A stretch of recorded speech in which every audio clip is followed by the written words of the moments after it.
Galatia 6 ayat 14. Tapi aku sekali-kali tidak mau berbergah selain dalam salib Tuhan kita Yesus Kristus. Sebab olehnya dunia telah disalibkan bagiku dan aku bagi dunia. Sebab bersunat atau tidak bersunat tidak ada artinya, tapi menjadi ciptaan baru itulah yang ada artinya. Menjadi ciptaan baru itu adalah pribadi yang penuh dengan Holy Spirit. Orang-orang yang bergerak dalam Holy Spirit. Pergerakan itu bukan pergerakan seperti yang terjadi yang kita lihat profetik-profetiknya ada seperti JDN segala macam. Tapi pergerakan di sini adalah pribadimu yang dipenuhi Roh Kudus. Roh Kudus itu bergerak setiap hari, setiap detiknya itu flow, kita hanya mengikuti saja. Kita hanya mengikuti just flow. Bergerak sama Roh Kudus itu seperti itu. Dan sangat bahaya ketika orang tidak bergaul, tidak punya hubungan, tapi mereka ada di dalam gereja-gereja dalam tingkap roh yang bergerak di dimensi roh, tapi belum tentu itu pribadi Roh Kudus. Dan akibatnya roh perdukunan yang masuk. Dan kepenuhan Roh Kudus, profetik, apa yang Tuhan bicara sama kita itu gak bisa diikutin sama orang lain. Kenapa? Karena waktu Roh Kudus bicara sama kita, untuk kita pribadi, juga untuk semua orang, ada yang untuk semua orang, tapi untuk pribadi kita itu gak bisa diterapin. Kebanyakan semua itu adalah spirit orang lain dalam kita, dan yang kita terobos, kita kerjain adalah visi orang itu. Makanya orang itu yang sukses dan berhasil. Pergerakan itu bukan seperti itu.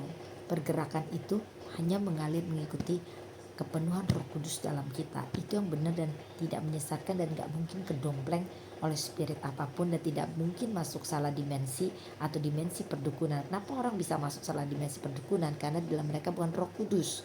Karena waktu dalam Roh Kudus otomatis bisa membedakan. Otomatis. Karena pribadi Roh Kudus, waktu ada sesuatu yang bukan dari Roh Kudus mau masuk, itu gak akan bisa. Gak akan bisa. Karena Roh Kudus itu begitu peka, sensitif untuk segala sesuatu yang bukan dari Roh Kudus. Jadi semua pengajaran hamba Tuhan itu hanya membuat orang itu mati. Karena mereka sendiri tidak mengenal Tuhan. Cuma satu kok, penuh Roh Kudus, bergolongan Roh Kudus, kamu mengerti segala sesuatunya. Yohanes 1 ayat 1 sampai 27. 1 Yohanes 1 ayat 1 Yohanes 1 ayat 27. Itu mudah dengan simple kok. You hanya bangun hubungan dengan Holy Spirit, dan Roh Kudus memenuhimu.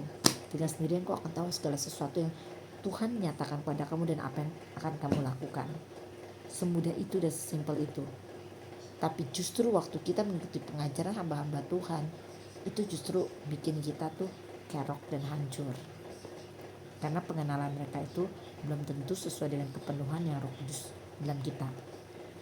Karena kalau orang penuh dalam Roh Kudus, pengajarannya pasti sama, sesuai dengan firman Tuhan, gak mungkin beda. Dan pemahaman dia pasti sama. Contoh ya, apa yang Pak Benny ajarin itu persis sama persis yang Tuhan buka.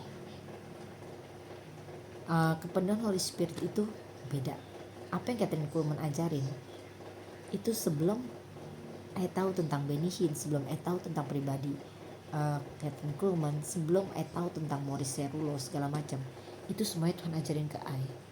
Dan waktu Tuhan suruh buka YouTube-nya, itu tidak ada yang kasih tahu, cuman waktu lagi nyembah, lagi baca firman, buka Kathryn Kuhlman, dengar suara. Tapi suara di sini bukan audible, zero, Kathryn Kuhlman. Dan waktu buka, semuanya sama persis. Jadi segala sesuatu, orang-orang dipenuhi Roh Kudus itu pengajarannya pasti sama, sesuai dengan Bible, gak mungkin beda. Jadi kalau aneh-aneh dan justru makin ke bisnis, ke yang aneh-aneh dan nolak pribadi Holy Spirit, itu aneh. Yang aneh itu waktu tahun 2018 waktu Indonesia damaiku, Tuhan cuma suruh anak itu jalan, tapi ini seluruh Mahanaim maksa narikin kaki itu anak sekecil itu, yang ada ketakutan, bukannya sembuh. Itu bukan Roh Kudus, tapi itu diri Joshua Christian sendiri. Itu ambisi Joshua Christian sendiri. Tapi karena mereka sudah terbiasa bergerak di roh, roh kita itu bisa bergerak dan melakukan segala sesuatu di roh. Beda tipis Roh Kudus dengan pribadi jiwa kita sendiri. Dan kalau dari Roh Kudus, itu akan membuat kita tuh semakin humble dan mengalami kepenuhan Roh Kudusnya, bukan berorientasinya pada kekayaan jasmaninya. Nangkap? Itu menjadi kejatuhan CKI. Dan makanya kenapa banyak roh perdukunan, santet, ilmu hitam yang masuk dan jadi ritual-ritual yang sama sekali tidak diperlukan, dan itu dikupas gamblang di Galatia, itu dibuka gamblang, dan Yeremia itu dijelaskan begitu rupa. Yeremia itu menjadi kejatuhan yang sama seperti yang terjadi di Icih. Galatia itu terjadi untuk semua pribadi yang menolak Holy Spirit dan mereka menurut mereka itu benar. Makanya kenapa JKI kedompleng perdukunan, tapi spirit putih yang mereka anggap Roh Kudus itu bukanlah pribadi Roh Kudus, dan itu yang mereka sembah. Dan bukan hanya yang lihat, ada beberapa pendoa Mahanaim yang juga itu berhasil lepas, tapi bodohnya mereka tetap memilih terikat. Itu sangat bodoh. Kalau sudah tahu tempat itu tidak benar, tidak peduli, tidak punya temankah, tidak punya siapa-siapakah, yang penting benar, daripada kau terikat. Untuk bisa lepas dari itu semua itu setengah mati. Jadi udah bisa lepas, udah bebas sama mendengar sendiri sama Roh Kudus. Untuk apa komunitas gereja justru membuat kita sakit-sakitan, stres, gila, dan makin punya sifat gak bagus, jadi penuh kebencian, dengki, kena spirit-spirit itu untuk apa? Dan lebih lagi jadi kena roh perdukunan untuk apa? Dan lebih apes lagi, kena kanker kayak Cian, gara-gara Roh Kudus dia tolak, tapi yang dia anggap Roh Kudus itu bukan Roh Kudus, itu yang dia terima, dan itu menyesatkan seluruh JKI dan Mahanaim. Dan itu terjadi pada JKI dan Mahanaim dan seluruh gereja. Dan seluruh gereja kena spirit ini kedompleng semua, dan itu kebodohan. Dan kalau seseorang benar-benar bergaul dengan Holy Spirit tanpa dia bertemu juga itu tahu. Tapi aneh, orang-orang itu tidak tahu secara roh, dan justru memusuhi dan menolak. Sedangkan waktu di pendoa, orang-orang yang penuh Roh Kudus, yang bergaul dengan pribadi Roh Kudus, tanpa bertemu orangnya, orang masih jarak jauh aja, kita tuh tahu ini orang ini orang ini. Jadi aneh kalau pendeta-pendeta sekarang tuh gak kenal dengan pengerjaan bahwa di dalam orang ini. Aneh, karena orang bergaul sama Tuhan tuh pasti tahu. Jadi dari situ aja udah ketahuan mana palsu mana asli. Dan semua orang lebih suka mengikuti yang palsu dan menolak yang asli, karena biasanya yang imitasi itu kelihatan lebih indah. Kalau orang gak bisa ngebedain kaca dan berlian, mereka akan milih kaca. Bodoh. Karena ikut Tuhan itu gak akan mungkin disukai orang. Ikut Tuhan itu, Yesus aja ditolak, dikucilin, bahkan dimusuhin. Bahkan seluruh muridnya aja pun nolak dia.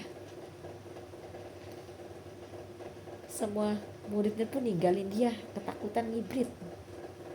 Dan kita mau melebihi Tuhan, pengen megah dan hidup enak-enak.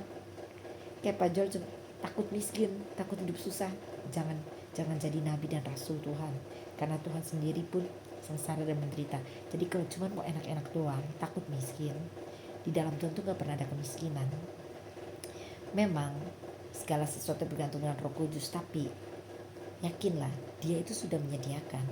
Jadi kalau hamba Tuhan cuma pengen enak, kembali jadilah pengusaha pebisnis. Jangan jadi nabi rasul, jangan jadi apa. Artinya imanmu, mentalmu itu gak layak untuk kerajaan surga. Jadi jangan sebut dirimu itu hamba Tuhan dan diurapi kalau kamu takut dengan semua itu. Karena urapan power itu menyediakan. Terus firman Tuhan bilang justru dalam kelemahan itu kita kuat. Paulus itu sampai didera. Jadi hamba-hamba Tuhan sekarang kacangan. Jadi jangan pernah milih dan bilang kamu adalah hamba Tuhan, kau adalah nabi dan rasul Tuhan. Karena kau sendiri menjatuhkan seluruh apa yang menjadi milik Tuhan dan menghancurkan semua kehidupan Kristus. Pola pikir Tuhan diubah menjadi pola pikirmu yang begitu jahat dan keji di hadapan Tuhan. Bahkan kamu tidak bergaul, kamu memakai mulut orang untuk menjadi penyambung lidahmu, suatu kekejian bagi Tuhan. Dan kau mengajarkan pengajaran yang salah. Kau sendiri tidak punya iman, bagaimana mungkin jemaatmu bisa punya iman? Sungguh mengerikan akhir hidup hamba-hamba Tuhan ini.